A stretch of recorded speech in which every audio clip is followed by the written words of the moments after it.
Das hier ist ein normaler Hausanschlussraum. Hier ist die Elektroinstallation und hier gibt es eine bestehende Solaranlage, die ist gemietet, da darf ich nicht bei. Und am Ende dieser Videoreihe steht hier unten ein 14,4 Kilowattstunden Akku und hier ist das komplette ESS-System verbaut, was diesen Akku in mein Hausnetz bringt. Das alles Schritt für Schritt erklärt. Nach dem Intro geht's los.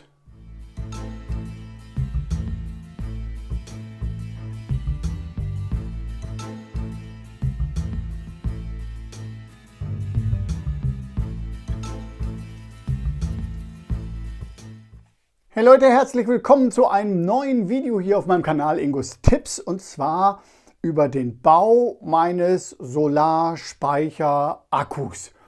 Dieses Video wird euch von Beginn an, den leeren Raum habt ihr schon gesehen, bis zum Ende durchführen, wo das komplette ESS-System verbaut ist und der Akku in meinem Hausnetz ans Laufen kommt. Das habe ich nämlich bei keinem komplett gefunden. Alle haben irgendwie nur etwas gebaut oder haben es hinzugebaut, aber so richtig von Anfang noch gar nichts bis zum Ende und dann ist alles da. In einem Stück habe ich nicht gefunden und das werdet ihr hier finden in diesem Video. Vielleicht werden es ja auch 2 oder 3, das kann ich jetzt noch nicht abschätzen. Und Leute, ich habe viele geschaut. Ich habe unwahrscheinlich viele Kanäle geschaut. Ich habe bestimmt 100 Videos mir angeschaut. Manche habe ich auch mehrfach geschaut. Die prägendsten davon lasse ich jetzt gerade durchlaufen und ich habe sie euch auch unten verlinkt. Die sind unbedingt anschauenswert. Das wird eine zusätzliche Bereicherung sein und durch diese ganzen Videos verstehe ich jetzt auch alles und ich finde es auch einfach mittlerweile. Also ich traue es mir voll zu und ich denke, es wird super klappen. Ich habe sogar schon die Anmeldung durchdrücken können bei meinem Netzbetreiber. Ich blende euch das mal eben ein. Ich habe schon die Zusage bekommen, dass ich das erstmal machen darf. Ja, zusätzlich findet ihr unten natürlich auch noch all das andere Gelumpe, was ich alles gekauft habe und alles, was noch wissenswert ist. Alles das findet ihr unter dem Video in der Beschreibung. Einfach aufklappen, mehr drücken und dann kommt das alles und später wird es auf meiner Webseite eine Stückliste geben. Bei meinen bisherigen Videos, da habe ich tatsächlich mal das H hinter dem Kilowatt vergessen. Ich habe also nicht Kilowattstunde gesagt, sondern ich habe Kilowatt gesagt und einer war sogar der Meinung, wenn es so schlimm ist, dann dürfte ich das Ding eigentlich auch gar nicht selber bauen. Leute, seid versichert, ich kenne den Unterschied. Das eine ist Leistung, das andere ist Arbeit. Mir ist das wohl bekannt, aber ich bin ein Mensch. Ich bin auch heute noch jedes Mal so ein kleines bisschen aufgeregt, wenn ich vor meiner eigenen Kamera sitze. Und da bleibt auch mal was auf der Strecke und außerdem läuft da vorne ja auch kein Teleprompter wie in einer Talkshow oder in einer Tagesschau. Also Leute, verzeiht es mir, auch wenn es in diesem Video wieder sein sollte. Ich kenne den Unterschied zwischen Kilowatt und Kilowattstunden. Das sollte euch nicht davon abhalten, euch das anzuschauen. So, bevor ich jetzt starte, die allermeisten haben Holzkisten gebaut. Holzkisten und die dann gestapelt. Das ist toll. Für mich habe ich einen anderen Weg gewählt. Ich werde mir ein Alu-Rack bauen mit Schubladen, wo 3 Akkubänke Platz finden werden. Und ich werde dieses Alu-Rack nach außen hin wasserfest, wasserdicht verkleiden, weil ich in meinem Kellerraum in den 20 Jahren, wo ich hier wohne, auch schon mal zweimal Wasser hatte. Und das verursacht in mir ein wirklich schlechtes Gefühl. Und deswegen möchte ich ein umgekehrtes Aquarium haben, also eine wasserfeste Kiste, wo das Wasser nicht reinkommt. Und mit diesem Alu-Rack fangen wir jetzt sofort an. So, hier sind die ganzen Akkuteile. Ich habe mich wieder für dieses Aluprofil 40 x 40 mm entschieden. Das ist das gleiche Material und die gleiche Stärke, die ich auch zum Bau meiner CNC-Fräse verwendet habe. Und seit meiner CNC-Fräse gibt es für mich auch nur einen Ansprechpartner in Sachen Aluprofilen und das ist die Firma Dold. Das ist also, ich habe es mir wieder zusägen lassen. Was sind natürlich hier perfekte Schnitte, da muss ich keine Sorge haben, ob das im rechten Winkel ist oder nicht. Und die sind super präzise ausgeführt und ich muss das auch nicht nachmessen. Das stimmt alles haargenau und die sind auch alle gleich lang. Der hat von mir die komplette Tabelle gekriegt. Die haben ja unzählige Materialien, nicht nur dieses Vierkantrohr. Ihr müsst mal auf den Shop gehen. Also wenn ihr wirklich in Sachen Alu was braucht, dann guckt zuerst bei Dold. Ja, dann gibt es wieder diese hammergeilen Verbinder, die ja hier reinkommen und die Dinger direkt miteinander verbinden. Hier wird also nicht mit irgendwelchen Winkeln gearbeitet. Und dann werde ich mir ein richtig schönes Alu-Rack bauen und das wird direkt mit der Wand verschraubt.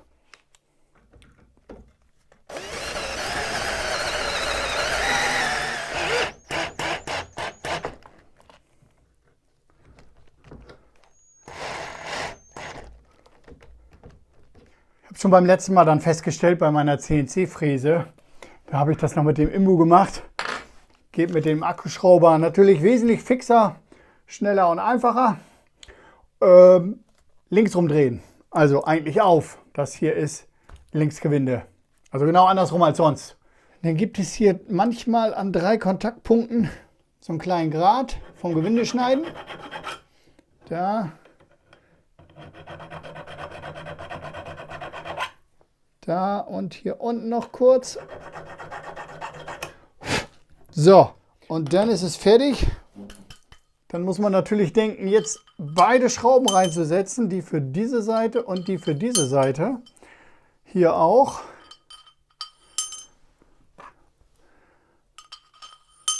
Weil danach gehen die nicht mehr rein. So, das mache ich nochmal bei all den anderen und dann baue ich es zusammen. So, das Rack ist fast fertig. Ich setze jetzt hier den allerletzten Nutenstein drauf. So. Und jetzt kommt die allerletzte Stange hier in das Rack.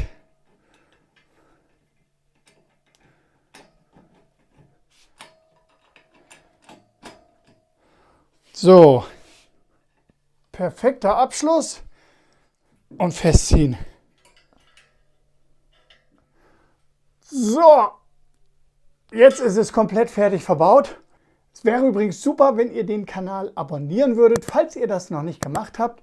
Das hilft mir nämlich sehr, mich hier auf YouTube zu behaupten. Und es ist völlig kostenlos. Also am besten jetzt sofort abonnieren. Dankeschön. So, für diese Schubladenfunktion habe ich mir jetzt hier so Hammer-Schwerlastschienen geholt. Das ist schon wirklich fett, ja. 2,5 mm dickes Material. 50 hoch, 19 breit und mit Verriegelungsknopf hier, finde ich also mega. 120 Kilo sollen die schaffen. Das ist deutlich mehr als mein Akku-Pack wiegt und ja, ich denke mal, das ist ein gutes Teil. Muss ich mal eben auseinanderbauen hier. So, dann musste ich mir erstmal angucken, wie die befestigt werden und die haben hier 2 Löcher, hier 2 Löcher und die sind so leicht angeschrägt für so eine Phase. Habe ich mir hier bei Amazon diese 14 mm langen Senkkopfschrauben geholt und die passen da natürlich super rein. Das Coole bei diesen Nutensteinen, die ich hier immer von Dolt habe, die gibt es sicherlich auch woanders, aber ich hatte sie halt vorher nie, die lassen sich im Nachhinein einbringen und auch wieder rausholen. So.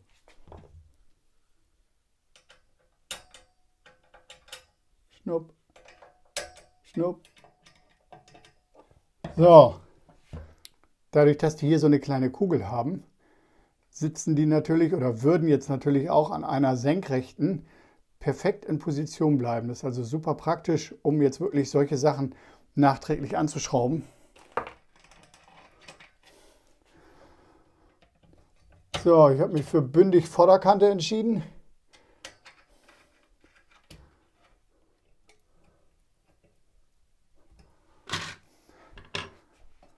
So, bringen wir den da mal wieder rein.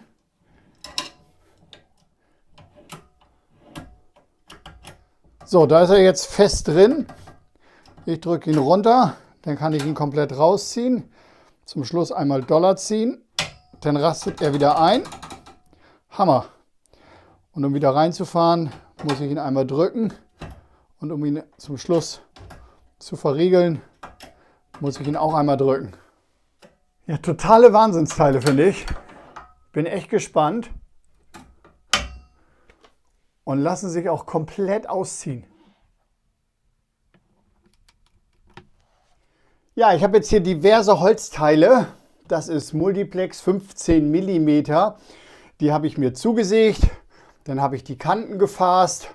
Ich habe sie alle hübsch schick gemacht. Das habe ich euch jetzt in diesem Video nicht gezeigt. In diesem Video geht es ja nicht um Sägen und einem Löcher bohren.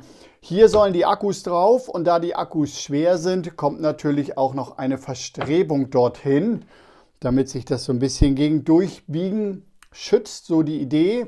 Hier vorne muss dann natürlich auch ein Teil hin, weil irgendwo muss ja meine Schubladenschiene dran. Und hier hinten kommen dann diese etwas größeren und die haben diverse Löcher. Das sind nämlich die Löcher hier, um die Akkus zu verspannen. Die Akkus werden unter Druck zusammengehalten, dann leben sie einfach länger. Das habe ich auch nur aus diesen anderen Videos. Also werde ich sie verspannen, damit sie eben unter Druck zusammen sind. Und dann habe ich mich hier für diese kleinen Einschlagmuttern entschieden. Das ist jetzt zum Beispiel die Version hier für die Schubladenschiene. Da wird sie dran befestigt, weil hier kann ich einfach mit ganz wenig Materialverlust die Dinger ebenerdig einbringen und sie haben trotzdem eine große Fläche, ist schon wie eine Mutter mit Scheibe und sie verhaken sich sehr gut mit dem Holz und so kann ich dann, wie gesagt, ohne hier ewig weit reinbohren zu müssen oder ohne dass viel raussteht, die Mutter, kann ich dann diese Dinger hier einbringen. Und das habe ich hier gemacht auf den Seiten, wo die Schubladenschiene rankommt und auch hier die Rückseite für die Verspannungen. So, jetzt sind sie alle eingebracht. Schaut ihr, das ist dann die Rückseite für die Gewindestangen und das ist dann die Seite, wo die Auszugsschiene gegenkommt.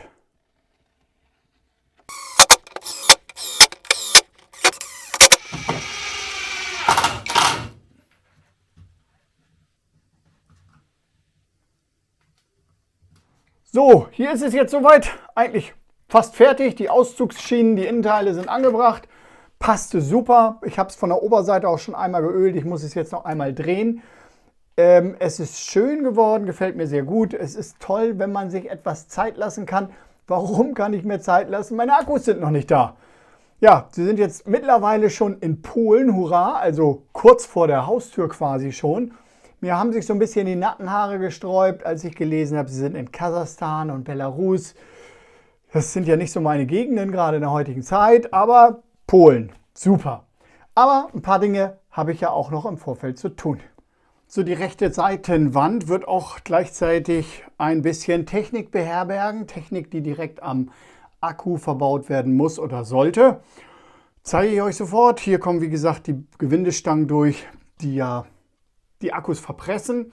Hier oben wird eine Durchführung sein für die Kabel, weil es ja durch den Auszug müssen sie ja irgendwie ein bisschen fixiert werden, damit sie nicht direkt an den Batteriepolen belastet werden. Und das ist der Zugang für die anderen Kabel, auf die wir jetzt noch kommen. So eine Batterie, so ein Akku-Pack braucht ein BMS, ein sogenanntes Battery Management System. Den Begriff habt ihr vielleicht schon mal gehört. Und ich habe mich für das Batterium entschieden. Das ist die Haupteinheit des Batteriums, die kommt nicht an die Akkus. Ich habe mich für das Batterium entschieden, weil es mir einmal von all den BMS, die ich mir angeguckt habe, ja, einfach am besten gefallen hat, subjektiv, denn kommuniziert es mit dem Victron, auch ohne große Umschweife. Das war mir natürlich auch sehr wichtig, dass da eine Kommunikation stattfindet, ohne weitere großartige Bastelarbeiten. Aber auch einer mit der ausschlaggebendsten Punkte war der, dass hier in der neuen Version das Ding mit dem Cellmate K9 arbeitet und hier werden die Akkus mit dem K9 verbunden und diesen K9 kann man skalieren. Das heißt, ich kann einfach weitere K9s durchschleusen. Ich brauche dann also kein zusätzliches BMS mehr. Das ist am Anfang gar nicht so günstig. Aber wenn ich mir meine zweite Akkubank hole, kaufe ich mir einfach nur noch den hier. Und der wird dann 1:1 zu dem bisherigen durchgeschleust. Und alle landen letztendlich hier wieder bei der Hauptplatine. Und so kann ich dann alle meine 3 Akkubänke über dieses eine BMS hier sehen, befüllen, mir anschauen, bearbeiten, was auch immer. Dann ist der Shunt dabei. Das ist natürlich ein wichtiges Teil, der kommt am Ende der Akkubänke und der misst dann letztendlich den Strom und der gibt auch Auskunft darüber, über den Ladezustand und alles weitere. Kommen wir später noch zu. Ja, um das hier drauf zu montieren, habe ich mich für so eine Montageschiene entschieden und einige haben mir auch im Vorfeld schon geholfen. Die haben mir nach meinem letzten Video Hilfe angeboten und einer von denen hatte hier auch diese kleinen Dinger verbaut. Einzeln sehen sie halt so aus, 3 mm dick, 3,5 mm dick und alle nebeneinander ergeben dann halt solch eine Reihe hier. Warum mache ich das? Will ich euch zeigen. Dieses Batrium reguliert die Zellen nur im oberen Spannungsbereich. Das heißt, sie werden abgeglichen, sie werden untereinander verglichen, die Spannungen werden ausgeglichen und das passiert, wie gesagt, nur im oberen Spannungsbereich. Wir steuern jetzt in den Winter rein. Ich habe keine große Hoffnung, dass ich meinen Akku bis zum nächsten Frühjahr oder Sommer über meine bestehende Solaranlage voll bekommen werde. Der wird sicherlich immer nur im mittleren oder unteren Bereich rumdümpeln und deswegen müssen die Zellen auch noch balanced werden und dafür habe ich mir diesen auf jeden Fall NEEY, diesen Balance habe ich mir geholt. Der balanced mit 4 Ampere, den Bereich kann ich einstellen und der übernimmt dann auch den mittleren Bereich. Der kommt hier auch mit drauf und dadurch, dass ich hier keine weiteren Befestigungsmöglichkeiten sehe und habe ich mir einfach was gedruckt. Hier unten mit Anschlag, dass es mir nicht runterfällt. Und dann hat er hier 3 Leuchtdioden. Das habe ich dann mal eben ausgespart, dass ich die weiter sehen kann. Und viele Videos, die ich mir angeschaut habe, da ist das dann ein riesiges Kabelwirrwarr. Das heißt, die Kabel von dem Balancer gehen auf die Akkus, die Kabel von dem BMS gehen auf das Akku. Und um das halt so ein bisschen zu reduzieren, nehme ich halt hier diesen Verteilerblock. Bei mir geht also nur ein Kabelsatz nach oben und die anderen Kabelsätze vom NI und von diesem Batrium gehen jeweils hier rein. Ich denke, dadurch wird es ein bisschen aufgeräumter werden.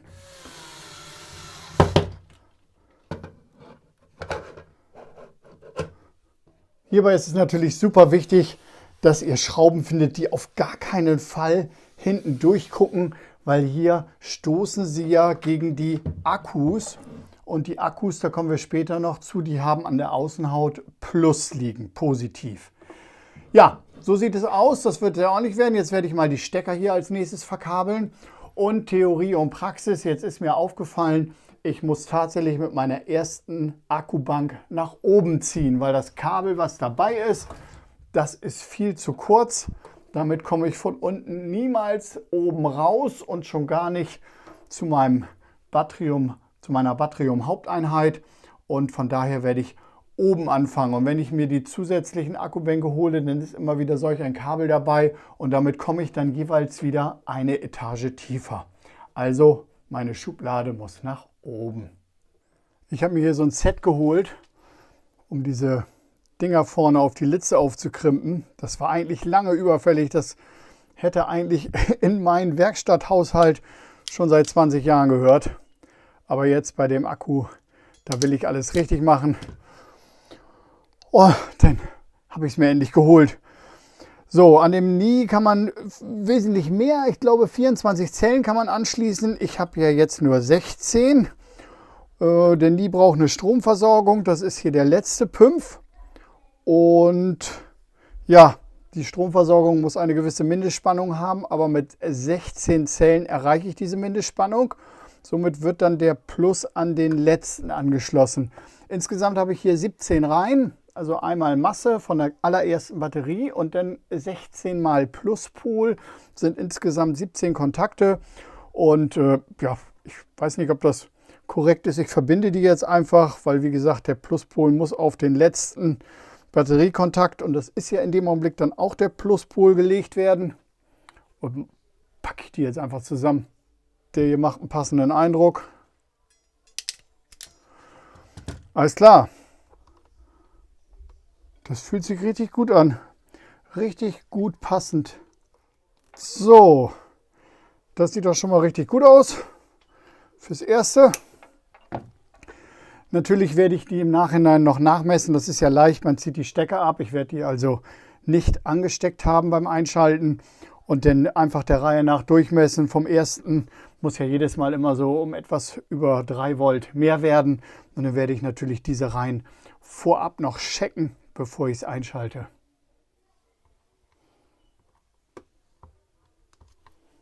Oh, schaut mal, das sieht doch schon den Umständen entsprechend ordentlich aus, ne? Konnte ich doch soweit schon mal gut vorbereiten, ohne dass ich meine Zellen habe.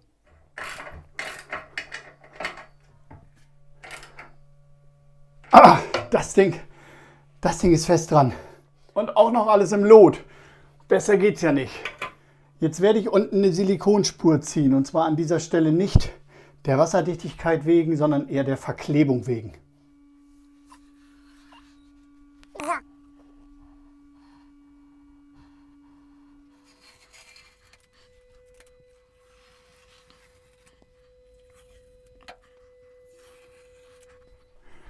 So, das ist der nächste Schritt zu meiner Wasserdichtigkeit.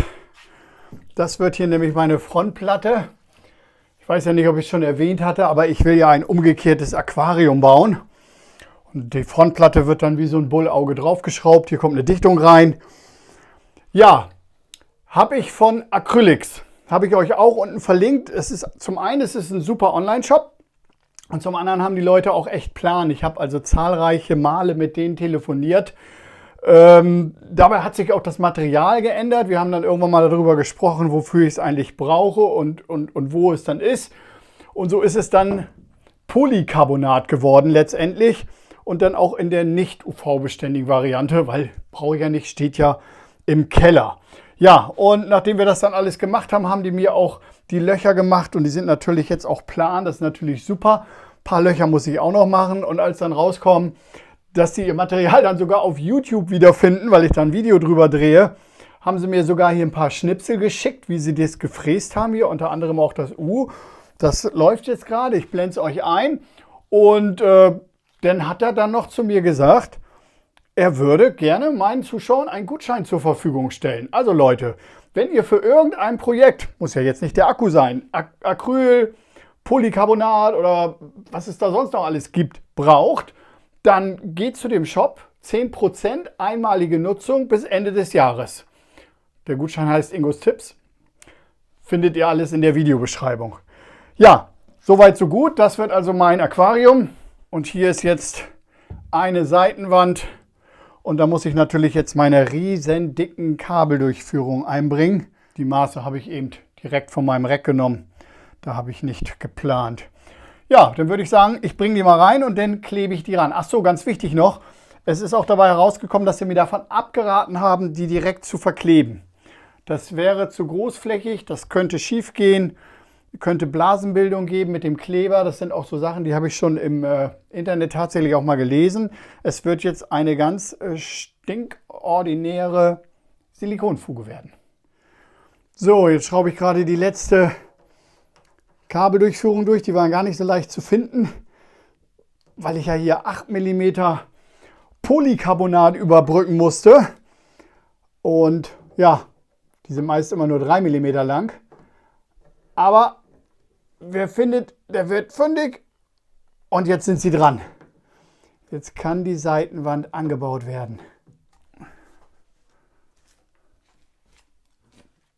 So, ich bringe hier gerade 2 Komponentenkleber an meine letzte Schraube an. Normalerweise benutze ich ja immer hier diesen Schnellfest. Der hat aber nur eine Verarbeitungszeit von 5 Minuten und ich habe hier 17 Schrauben. Das ist mir doch ein bisschen lang. Deswegen habe ich dieses Mal hier die Version Endfest genommen. Und da habe ich 90 Minuten Zeit. Braucht dann natürlich auch 12 Stunden zum Trocknen, aber das ist mir egal. Was habe ich gemacht? Das hier ist das U, das übernimmt meine Bullaugenfunktion. Da habe ich die vorgegebenen Löcher hier einfach mal eben angesenkt, 45 Grad, dass es auch zu der Schraube passt. Und jetzt ist die Schraube eben, wenn sie drin ist. So, Sternmutter. Verklebt habe ich das jetzt nicht aus Festigkeitsgründen, sondern wegen der Wasserdichtigkeit. Weil diese Schraublöcher sind nämlich noch außerhalb der Dichtung. Alles andere ist ja in sich geschlossen mit Silikonkanten. Und diese Schraublöcher wären der einzige Angriffspunkt für Wasser, um durchzudringen. Deswegen habe ich die jetzt verklebt, damit da kein Wasser durchkommt. Das Isopropanol und alles ist gut. Ja, damit ist dieses Teil auch fertig, um angebaut zu werden, wenn es denn getrocknet ist.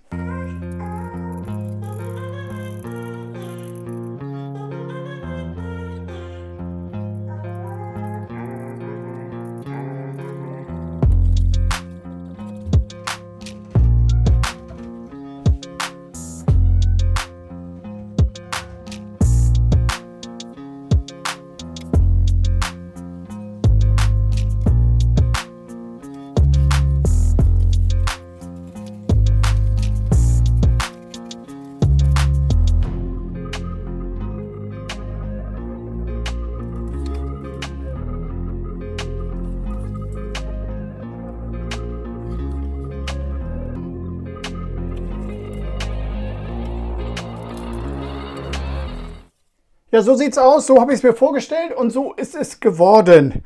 Mein umgekehrtes, wasserdichtes Aquarium.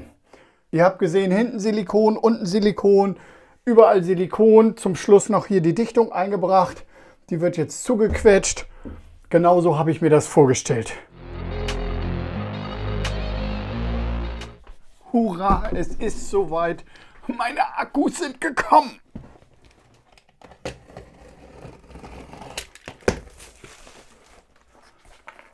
Wow. Oh. Mein erster Live-Proof-Akku, den ich in den Händen halte. So, und der letzte. Ja, hier stehen sie jetzt in ihrer vollen Pracht. Eine erste Sichtprüfung beim Auspacken hat schon ergeben, die sehen alle top aus. Die sind alle versiegelt, die haben alle ihr Siegel drauf, die haben keinerlei optische Beschädigungen, sowas wie Kratzer und dergleichen. Und ich bin auch der Meinung, die Zellen, die ich bisher auf YouTube gesehen habe, die waren auch von unten metallisch. Jetzt scheinen die auch von unten etwas draufgeklebt zu haben. Das ist wohl ganz wichtig, weil die an dem Gehäuse wohl auch überall Plus haben. Das heißt, da war unten Plus, hier ist Plus. Wenn wir dieses Siegel bemessen würden oder hier dieses Ding, was noch unter der Schutzfolie ist, das wäre alles Plus. Und da sind wir natürlich auch schon bei einem sensiblen Thema. Wir sind hier im Niederspannungsbereich. Das heißt, ich kann diese Zellen hier anfassen. Ich kenne den Ladezustand noch nicht, aber da wird auf jeden Fall ordentlich was drauf sein. Wenn ich jetzt 4 Zellen hier so zusammentue, dann bin ich schon so bei Autobatteriegröße. Und wenn ich die 4 zusammenschalte, dann bin ich auch in etwa bei 12 Volt. Also das hier wäre so eine Autobatterie. Ja, aber auch wenn ich das ganze System zusammengeschaltet habe, dann habe ich irgendwie sowas um die 50 Volt. Auch dann kann ich es anfassen. Also hier besteht erstmal keine Gefahr. Die Gefahr lauert ganz woanders, weil ihr wisst, eine Zelle hat 280 Ampere-Stunden. Das bedeutet, eine Zelle kann 280 Ampere eine Stunde lang abgeben.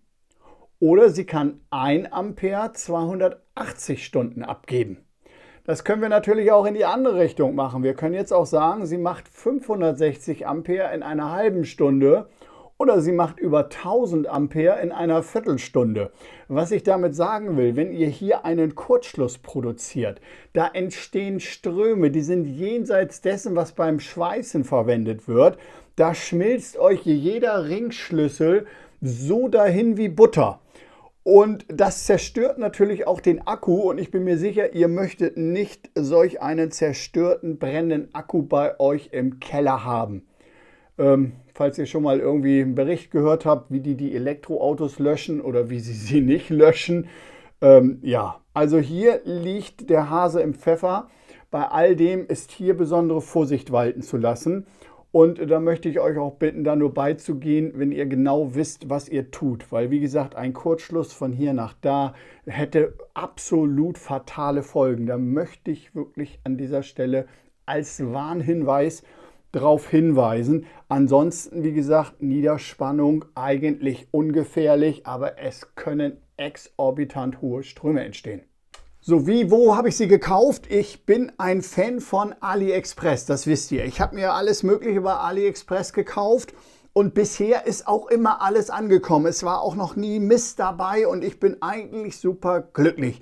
Deswegen war ich auch geneigt, hier diese Akkus bei AliExpress zu bestellen. Aber kein anderer von denen, wo ich die Videos geguckt habe, hat sie bei AliExpress bestellt. Die haben eigentlich fast zu über 90% bei Alibaba bestellt. Bei Alibaba wirken sie zunächst erst einmal deutlich preiswerter, aber das Problem ist, bei Alibaba ist das nicht der Endpreis, sondern das ist nur der einzelne Zellenpreis. Das heißt Einfuhr, Zoll, Umsatz, Weg, Transport, das kommt alles noch dazu. Das heißt, wenn ihr euch auf Alibaba erkundigt, fragt nach DDP, Duty Delivered Paid. Der DDP-Preis ist der, den ihr dann zahlt und so kommt es auch bei euch an. Dann kümmert sich der Anbieter um alles. Bei AliExpress waren dann nach diesem Preisvergleich eigentlich die Zellen alle deutlich teurer. Es gab nur einige wenige Anbieter, die hatten so eine Aktion laufen und damit waren die sogar 50 € preiswerter. Aber die gab es dann gerade mal erst einen Monat auf AliExpress. Das waren ganz junge Verkäufer Und kurioserweise hatten die schon Bewertungen drin, auch aus Deutschland, über diese Live Pro 4 Zellen. Und die Bewertungen waren alle super, aber die waren noch keine 4 Wochen alt. Und wie wir gerade festgestellt haben, die Zellen brauchen 7 Wochen. Wie kann ich als Käufer eine Bewertung nach 4 Wochen abgeben, wenn meine Zellen auf einem halben Weg sind? All das war mir zu unsicher. Ich bin da den anderen gefolgt, habe zu dem Shop auf Alibaba Kontakt aufgenommen. Das ist wohl auch eine sehr bekannte Größe, dieser Shop. Und auch das Mädel, was dahinter steckt, Season Wong, das ist eine ganz liebe und eine ganz nette. Die kümmert sich um alles. Die hat mir auch im Nachhinein alle Dokumente geschickt, die ich für meine Anmeldung bei meinem Netzbetreiber brauchte. Also da habe ich auch wirklich das Gefühl, in guten Händen zu sein. Die macht einen sehr seriösen Eindruck. Es ist unten verlinkt. Also Alibaba Season Wong fragt nach DDP. Es war natürlich nicht hilfreich, dass der Dollarkurs und der Eurokurs 1:1 waren. So bin ich ziemlich genau 2000 Euro losgeworden. Noch vor ein paar Monaten wäre es durch den Dollarkurs ein bisschen weniger gewesen. Ist so. Ja, neu im Portfolio ist dann natürlich auch ein Innenwiderstandsmessgerät, aber das ist jetzt auch kein großer Ausgabeposten bei manchen anderen Dingen. Das ist natürlich wichtig, um die Innenwiderstände zu messen. Ja, bei der Spannung habe ich eigentlich nur 3 Zellen, die abweichen. Also alle Zellen haben strikt 3,31 Volt und die niedrigste hat 3,29 und dann habe ich noch 2 mit 3,30. Also spannungstechnisch liegen die wirklich sehr dicht beieinander. Innenwiderstandsmäßig habe ich als kleinsten Wert 0,18 und als höchsten Wert 0,23. Also liegen sie da 0,05 auseinander. Ich glaube, das ist auch ein recht guter Wert. Ich werde die komplett verbauen und werde den Kapazitätstest erst machen, wenn ich alles andere auch schon angeschlossen habe. Ich werde also nicht irgendwie die Feuer verdrahten und sich ausgleichen lassen, sondern ich mache das alles im Nachgang. Ja, wenn ich die jetzt zusammenstellen möchte auf meiner Schublade. Wir haben ja festgestellt, hier draußen ist Plus, diese Folie ist nur sehr dünn. Man legt dann nochmal wieder was zwischen zur Isolierung. Es kann ja immer mal diese dünne Beschichtung hier auch angegriffen werden, angekratzt werden durch ein Korn oder so und schon haben wir einen Schluss. Da packt man halt was dazwischen. Ich habe euch da mal was verlinkt, was ich gekauft hätte. Ich muss es zum Glück nicht kaufen, weil ich habe noch 2 alte Bilderrahmen bei mir gefunden. Die hatten vorne so eine dünne, was macht das sein? 1 mm, 1,5. So eine Beschichtung vorne drauf, die schneide ich mir zu. Dann habe ich was zum Glück in meinen alten Beständen gefunden. So, hier hinten müsste eigentlich keiner rein. Aber ich setze da trotzdem einen rein, weil ich da ja unten meine beiden Einschlagmuttern reingehauen habe. Und da ist mir das einfach sicherer.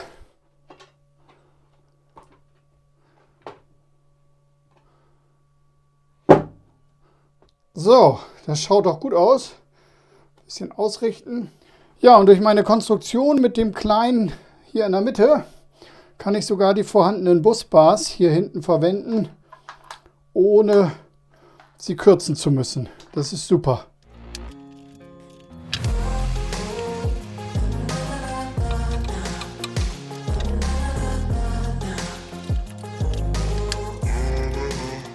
Ja, der Wahnsinn, ne? Es geht voran. Also ein super Rack mit den Alu-Profilen von Dolt. Total wasserfest verkleidet mit den Polycarbonatplatten von Acrylics. Denkt dran, die haben den 10% Gutschein ausgeworfen. Und Holz aus dem Baumarkt. Normale Multiplex, 15 mm. Und jetzt sind endlich die Akkus da und sie sind drin und sie sind verspannt. Jetzt werde ich mit dem Verkabeln beginnen, das Verkabeln von den Zellen hier vorne zu meinem Verteiler. Und dann könnten wir zum ersten Mal schon mal das Batterium, das BMS in Betrieb nehmen, in Kürze. Leute, ihr ahnt gar nicht, wie viel Arbeit so im Hintergrund stattfindet, die unwahrscheinlich viel Zeit raubt, die ihr im Video gar nicht so richtig seht. Da ist zum Beispiel diese Paste hier, an die kommt man wohl nicht vorbei. Eine spezielle Paste, die wohl die Kontakte vor Korrosion schützt, die Leitfähigkeit verbessert. Alle Videos, die ich gesehen habe, haben diese Paste verwendet. So mache ich das natürlich auch. So, als nächstes kommen dann die Busbar-Verteiler drauf. Da habe ich hier ein kleines Löchli gebohrt. Ich weiß nicht, ob ihr das sehen könnt. Und da habe ich ein M3-Gewinde reingeschnitten.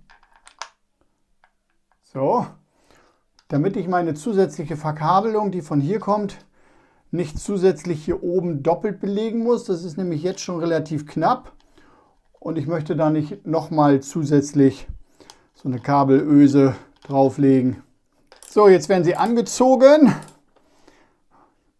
Nach fest kommt ab. Das ist bei diesen Aluminiumgeschichten hier natürlich besonders heikel. Aber ich denke mal, dass ich in meiner langjährigen Schrauberfahrung mittlerweile mit meinem eingebauten Drehmomentschlüssel ganz gut hinkomme.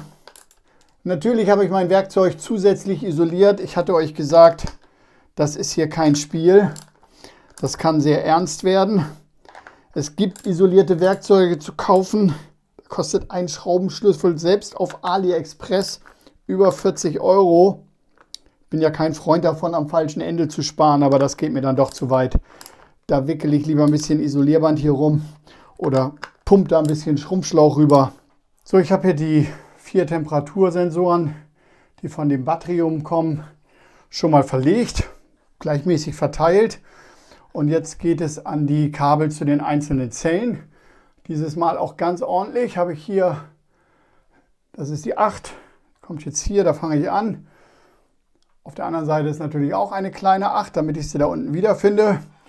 Und jetzt habe ich dann hier diese M3-Schraube.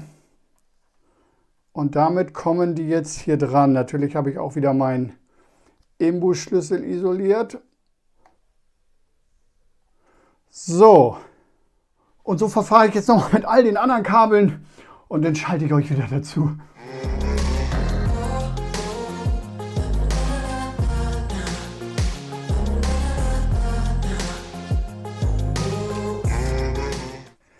Für die weitere Verkabelung, die dann irgendwann mal an der Wand stattfindet, hatte ich mir hier diese Kupferschiene gekauft.